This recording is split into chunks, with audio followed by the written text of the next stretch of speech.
And joining me now is the opposition leader, Sussan Ley. I will ask you about quotas in a minute, but let's start on net zero. Look, Mickey Cash is against it, Andrew Hastie's against it, the Nats are against it. You're going to dump it, aren't you, down the track once you go through this process, the policy? Andrew, individuals in my party room and in the Nationals party room have passionate, well-held views on this, and we're going to bring all of those views together in a working group led by Dan Tehan, and it's going to flesh out the different perspectives, the expert advice, and of course focus on this government's miserable failure when it comes to energy policy. But let's just step back a moment. The election was not quite 3 months ago. The next election's about 3 years ago.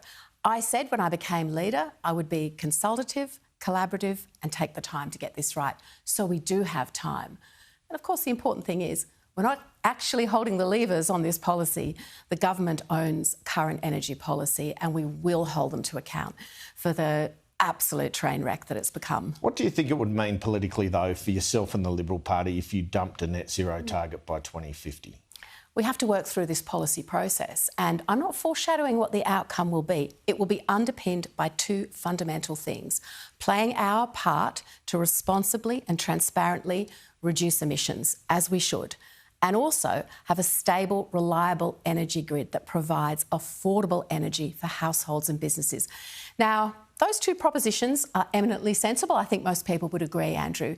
The government is failing on both of them. Does net Cost zero is going up and emissions are going up too? Do you think too. net zero gets in the way, or it's not even relevant when it's some 25 years away? Look, everything has to be considered, and people have different views. But I want to look at this from the perspective of Australians. An Australian energy policy is clearly not what this government is about, because look at costs. I mean, we're amassing already a list of their broken promises. I'm not going to let them off the hook for $275 reduction in energy prices. Meanwhile, I could not go onto a factory floor as Shadow Minister for Industry in the last Parliament without hearing a story about energy prices putting people out of business. So we're here for Australians who want to have a crack and get ahead. Do you think that's because of renewable energy? It's because of our over-reliance on renewables. The renewables only mantra that this government has been preaching for 3 years doesn't work. Of course, now they've realised they need to bring gas into the system. It's all a bit late, it's all a bit confusing, but the ultimate cost is being borne by businesses. Would you come up with your own 2050 target rather than net zero if you dump the policy? Everything is on the table, and I want to make that clear. It's not about me landing on what this group might come up with. We've got an outstanding colleague in Dan Tehan leading a process. Everybody in both our party rooms has an opportunity to have their say. Well, it sounds like the say's in and it's get rid of net zero. People have got different views, Andrew, and our party organisations, as you've pointed out, have passed motions. They always have. They'll continue to do that. So We're listening to them too. You'll go with whatever the party room tells you, or do you have your own view? I'm the leader and I'll make the call when the time comes. But what I said at the beginning of my leadership was I would consult, I would listen. And when it comes to policy, we would do this with everyone playing their part and having their say. I've set up those processes, by the way, in areas not just energy, but across the board, so we can harness the talents and the experience, the life experience and the ideas of every single one of our party room members. Could the Nats and Libs have a different approach on this, or that's not practicable to stay as a coalition going into an election with a different view on it? The Nationals are doing their own review, and they've talked about that. And David Littleproud has said there's a process within the Nationals party room. They're also part of this wider working group. So there's lots of consultation, which is exactly as it should be. But you couldn't have a different view. You'd have to go to the election with the same view on climate policy. Well, Shadow Cabinet solidarity is something that I made very clear when I became leader. There's talk of a government 2035 target of 65 to 75% reduction in emissions from 1990 levels. They're consulting on that. Is that too high?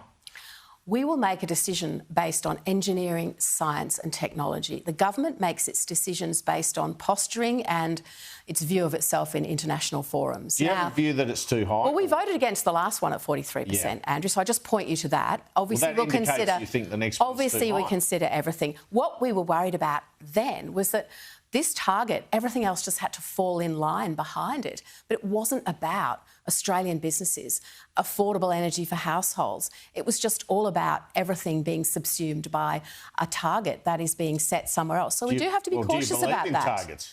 We have to be cautious about a policy that doesn't put an Australian energy grid first and foremost, and the government hasn't done that. Do you think Look at what they're doing with renewables. Well, in that case, do you think targets put too much pressure on and we need to get out of that UN process as America has?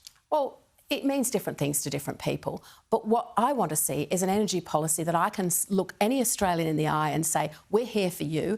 We're backing your ability to work hard in your business, to have a manufacturing business that makes a difference to your community and your country, and that actually allows you to take the next step when it comes to the productivity growth that's so important for this country. From your perspective, price is more important than the level of emissions. Is that fair? Emissions, we should play our part. As I said, look at these two things together, the fundamentals, responsible, transparent reduction of emissions and having a stable, reliable energy grid.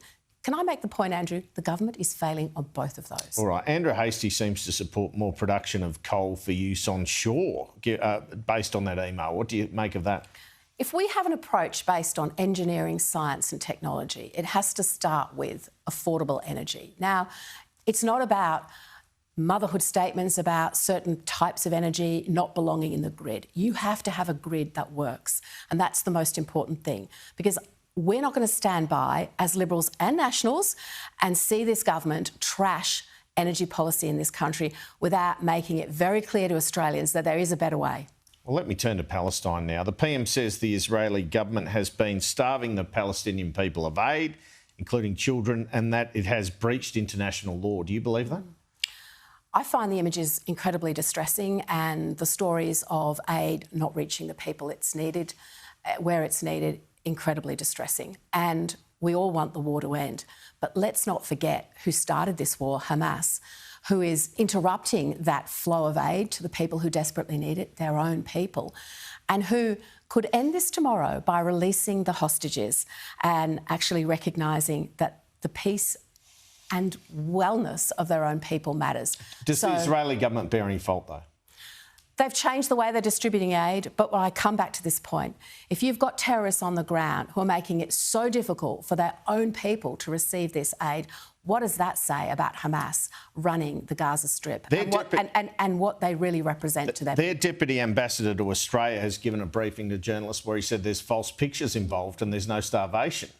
That's just been reported. That's occurred today. It's clearly a very complicated situation on the ground. Do you believe there's starvation going on in Gaza? We want aid to reach the people who need it, and where there have been changes to how that aid is delivered, I welcome that. Do you think the pictures are genuine? Well, Andrew, I'm not going to comment on individual pictures except to say I have been distressed by the images that I have seen. But please remember, we have hostages trapped in tunnels in Gaza. They've been there since October the 7th, 2023. If Hamas simply released those hostages, the war could end and surrendered. And that would be in the interest of the Palestinian people and every single person who's in distress right now. In 2011, you told the Parliament, I support the Palestinian bid for statehood, in part because it will give heart to the ordinary people of the West Bank and Gaza. You said, I met my foster child in the village of Nahan.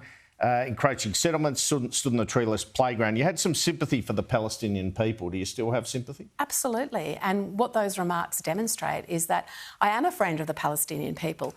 I'm not a friend of their leadership. I'm not a friend of Hamas. How could anyone be of a terrorist organisation that puts its own people through such awful tribulations? You said it's as if the Palestinians have been airbrushed out of existence. Do you still believe those words? Well, what we need now is partners in the peace process, and we don't have that. We have Hamas running Gaza. We have fragmented systems of governance on the ground. But the victims of this are indeed the Palestinian people, who deserve so much better from a leadership that has let them down for decades. Let me ask about quotas now. We've got this push in the New South Wales Liberals for quotas. Would you support that? I've said very publicly we need to get more women into the parliament. The 2028 election, we have to have women pre-selected in winnable seats. I've said I'm agnostic about how we do that. It could be quotas, it could be other methods. For example, Julian Leeser has talked about an American primary system. Others have talked about the British list system. I'm agnostic about how we do that, but I am a zealot that it happens. Is it time the New South Wales Liberal Party was taken out of administration? Well, the administration now is working well towards a revised constitution that enfranchises our membership and brings us all together in the one task we're focused on, which is to win government and beat the Labor Party. You have party room tomorrow, but what will be the opposition stance, do you think, on... I'll list a few things here. Cheaper medicines legislation? We're likely to agree to that. We did before Parliament rose. HECS debt? That's going through our processes right now, and I do want to make this point about the HECS debt because I know that young people are struggling, and I've heard that a lot since the election, that this was such an impost on them because rents were going up, electricity was going up, all of the costs of being a student was through the roof and they couldn't afford to live. And what I want to do is have policies that meet young Australians where they are, help them realise the dream of home ownership and recognise how tough it is out there for them right now. So you're not sure if you'll support that? That's going through our processes. What about the Sarah Henderson amendment? Do you have a view on that? Look, there's lots of ideas about new policy, and I mentioned earlier that we have new policy processes. We have committees where all ideas can find consideration, involvement, discussion, and we can do this really well, and that's one of those ideas. On legislating penalty rates, will you oppose that? Well, it seems a bit of grandstanding by the government, but again, we'll look at it closely as we do with all these bills. We're going with the childcare reform proposals of Labor. Is there anything more the government can do to keep our kids safe? Are you happy enough with their package? There are limited levers that the Commonwealth can pull directly when it comes to childcare centres, but there needs to be a huge effort, and they're indicating that they might be about to do something more. They just have to bring the states together around a national register of people who work in childcare centres so they can't slip across states with criminal records behind them, and a really strong focus on working with children checks and a really strong focus on the licensing of those childcare centres that's actually done by the state governments. So while we're likely to approve the bill and, you know, we said we'd work constructively, I'm just not going to pause there, Andrew. There is much more work to be done to get this right for the safety of our children. When Peter Dutton was opposition leader, the Prime Minister, Albanese, used to invite him for a briefing now and then. Have you had any of those discussions with the PM? I've had limited discussions. I don't want to say I wouldn't be offered briefings, but if I ask for one and I don't receive it, Andrew, I'll let you know. Okay, and you can advocate for me. I'll be happy to break that. What are you hoping for from the productivity roundtable next month? What do you fear from it? And I know I've been told today it's not a summit. It's a round table. It's mostly behind closed doors. What do you make of all that? I'm hoping for some good ideas, but I'm not holding my breath. And Ted O'Brien, our Shadow Treasurer, will be there and we'll be talking to the people who are sitting in that room. But many of them have said privately to me that they're going to speak up during and after that meeting, because the problem we have here is Labor's got advice to say you're going to need to raise taxes because the budget is broken, but they haven't said they have a plan to do anything other than that. So what that tells me is already they're baking in an outcome from this productivity roundtable that is all about raising taxes. It's not about making the expenditure of the government more efficient. It's not about growing businesses, which of course energy is a critical part of.